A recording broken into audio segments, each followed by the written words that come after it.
Speaker, I'm pleased to continue the debate on my Bill 306, the Crimean Tatar Deportation Memorial Day Act.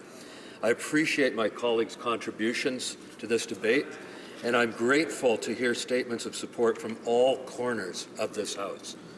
I'd like to address a request from the member for Windsor-Tecumseh. I ask the House for unanimous consent to table this document. It's the State Defense Committee Decree number 5859 SS, dated May 11, 1944, at the Moscow Kremlin. This decree sent the Crimean Tatars into exile. There can be no more damning evidence than this evil nature of this document. 7 days after Joseph Stalin signed this order, the indigenous people of Crimea were rounded up and deported en masse to Central Asia. At the stroke of his pen, Stalin dispatched more than 200,000 people to what historian Robert Conquest called the human dumping grounds. In the 1960s, Conquest was among the first Western historians to study the deportations, with the full story still deeply hidden behind the Iron Curtain. He began portraying these events as genocide. Within the Soviet Union itself, a few brave dissidents drew similar conclusions. Petro Grigorenko, a former Red Army general turned activist, told a gathering of exiled Crimean Tatars, "What was done to you in 1944 has a name. It was genocide."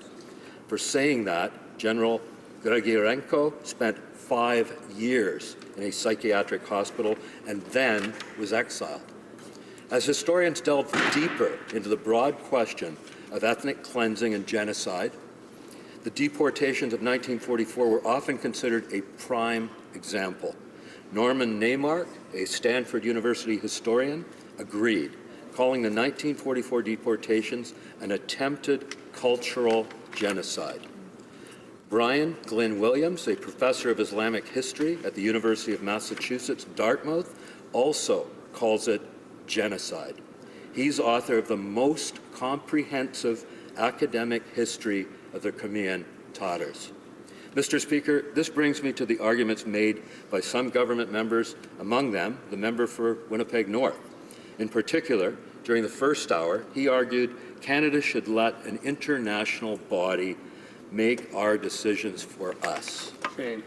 And he said that members of this House shouldn't exercise their own judgment when we consider events of the past.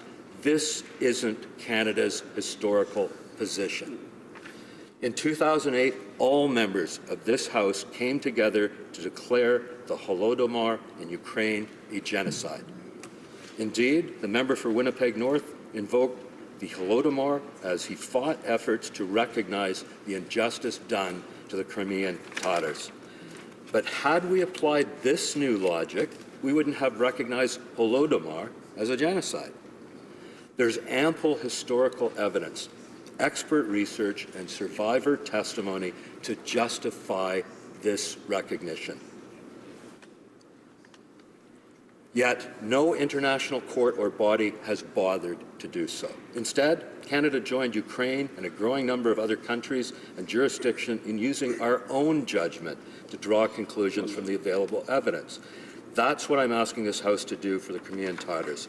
The call to defer to non-existent international investigations is a legal smokescreen. Members shouldn't sacrifice their own judgment to this ahistorical, un-Canadian position. The many letters of support I've received show Canadians want us to speak up for Crimea and Ukraine. I'd like to thank the Ukrainian Canadian Congress, the League of Ukrainian Canadian Women, and the Ukrainian Youth Association. Since we last met, they've added their voices to the many groups and people supporting this bill. Canadians cherish the close friendship between Canada and Ukraine. They understand the fate of the Crimean Tatars is closely linked to the fate of all of Ukraine.